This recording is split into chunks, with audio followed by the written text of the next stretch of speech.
Shabbat Shalom mes chers amis, on est Shabbat Nitzavim, 5783, Medaber Israël Chaviv, Miranana. Cette paracha presque toute entière est pleine de conseils nécessaires à un homme qui veut vivre sa vie. Les réalités prennent souvent le pas sur les désirs du cœur, ce que veut une âme, et bien souvent, malgré d'excellentes résolutions, on sombre dans le découragement et on se laisse aller. Il y a un passouk bien encourageant, mais il faut que je vous le lise et le traduise.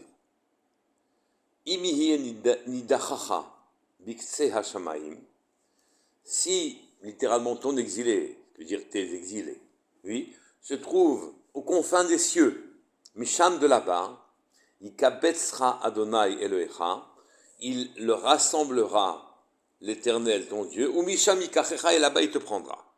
C'est bien, c'est une promesse. Hachem ramènera l'exilé du bout du ciel. Mais ce passouk n'est pas lisible facilement. Une question a été posée par le Dmor Azaken. Nidachacha est un singulier. L'exilé. Ton exilé. Qui est censé signifier que le peuple d'Israël a été exilé dans des terres étrangères à lui. Puis ensuite, le passouk dit Biksa Shamaim. Ce n'est pas ce qu'on attend. Biksa Shamaim, aux confins des cieux. Aux confins de la terre, oui, aux confins des cieux, qu'est-ce que ça veut dire? Et enfin, Misham Yikabetzra, de là-bas, il te rassemblera, le tout au singulier. Rassembler les parties, il faut qu'elles soient plurielles. Sinon, le mot rassembler n'a pas tellement de sens. Que veut dire il te rassemblera au singulier? Hachem le Kecha rassemblera quoi? Un homme. Et il te prendra de là-bas. Et si tu veux dire en vérité, c'est une manière de s'exprimer de la Torah, comme elle a dit, Va'avta et Hachem le Kecha. Et naturellement, ça concernait tout le cas d'Israël. Une manière de dire au singulier que le peuple d'Israël est concerné par cette mitzvah. Mais là-bas, dans Va'avta, chacun de nous, c'est une mitzvah que chacun de nous fait. Le singulier nous fait prendre conscience que l'obligation d'aimer Hachem est sur tout le monde, sur chacun de nous. Mais ici, Nidachacha, le peuple, en quoi chacun de nous est concerné? C'est le peuple qui est exilé. Ou bien y a-t-il qu'un seul exilé? Dans la suite de la paracha, de manière très insistante, Akadosh Baruch Hu, Hachem nous met devant nos responsabilités, nous met devant nos obligations. Vois, j'ai placé devant toi la vie et le bien, la mort et le mal. Tu dois marcher dans mes commandements, dit Hachem. Tu dois vivre ta vie. Tu choisiras la vie. Devant tant d'insistance dans cette paracha, le Chazon Ish vient nous expliquer où Bacharta B'chaim, tu choisiras la vie.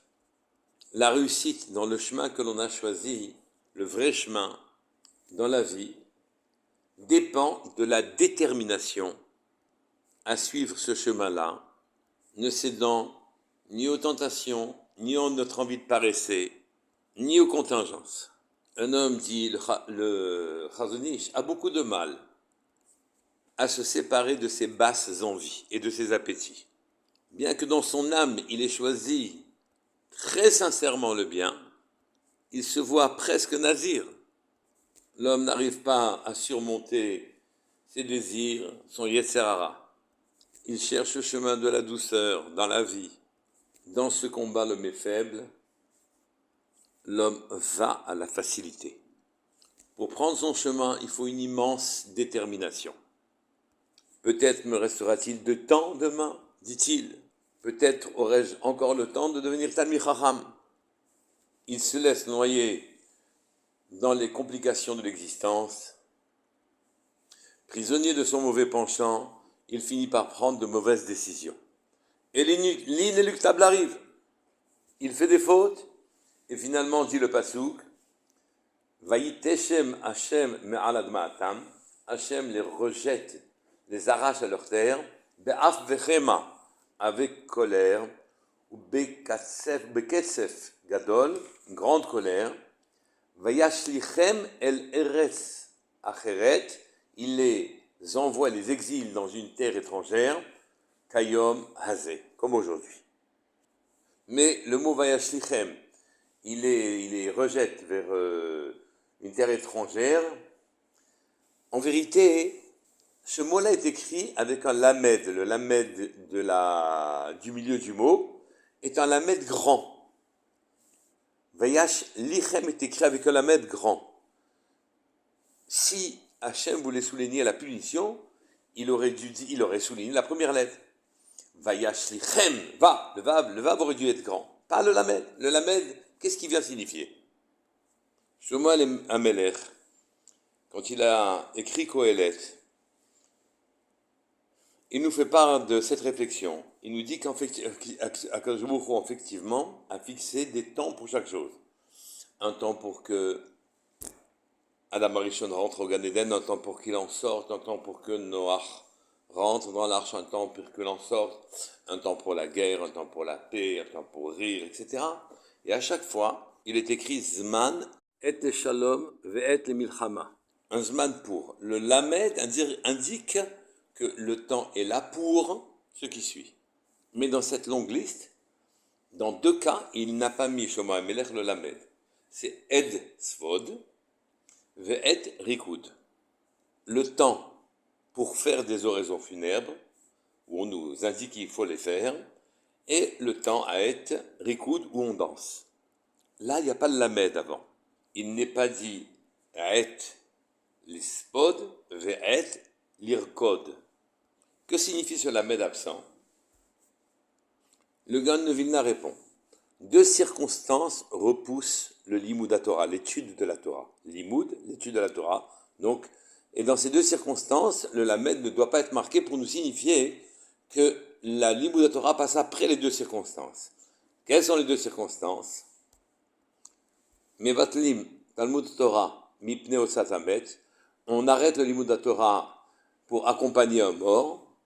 Et Achnasat Kala, et aussi pour accompagner la Kala, ou s'occuper de ses besoins. C'est pourquoi dans cette liste-là, Shlomo Amelech n'a pas mis de Lamed concernant l'oraison funèbre, il n'a pas mis son Lamed, le Lamed de Limoud, dans les besoins dont on doit s'occuper pour la Kala. Aussi, dans la même veine, pourrions-nous dire, quand dans ce passouk on a été rejeté, on a été jeté dans des terres étrangères du fait de nos fautes, là, Kadosh Baruch Hu a mis le Lamed. Vayash lichem. Il les a jetés, c'est grave.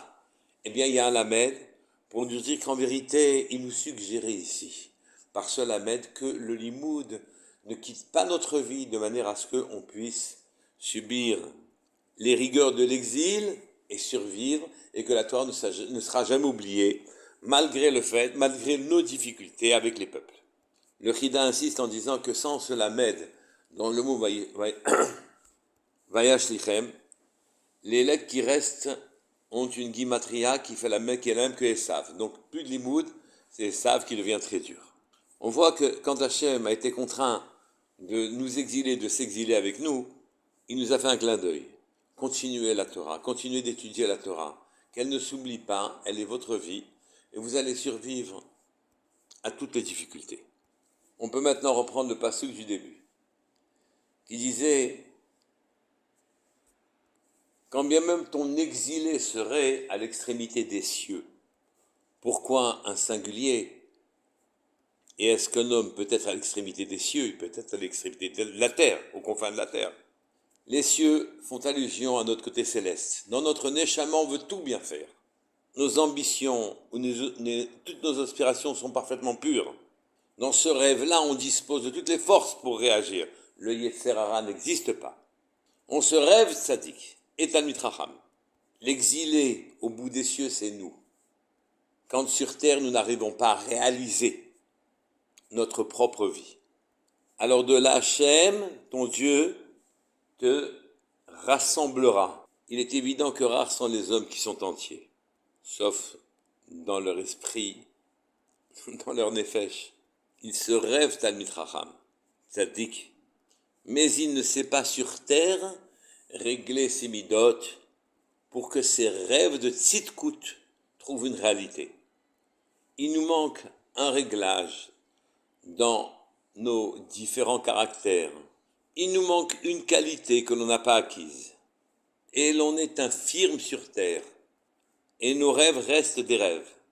La shlemut, la complétude est à nos portes, mais elle reste inaccessible. Alors, dit le Passouk, Hachem te rassemblera. Il réunira tes qualités. Il les déclinera dans la forme qu'il faut. Leur donnera l'intensité qui est souhaitable. Tu deviendras un être entier. Quelqu'un qui manque une qualité, c'est comme s'il lui manquait un membre. Mais ce n'est qu'intellectuel, il peut réparer. On est en morceaux, si l'on peut dire. Sans harmonie, des belles qualités d'un côté, des défauts de l'autre. Et on ne sait pas jouer notre propre partition.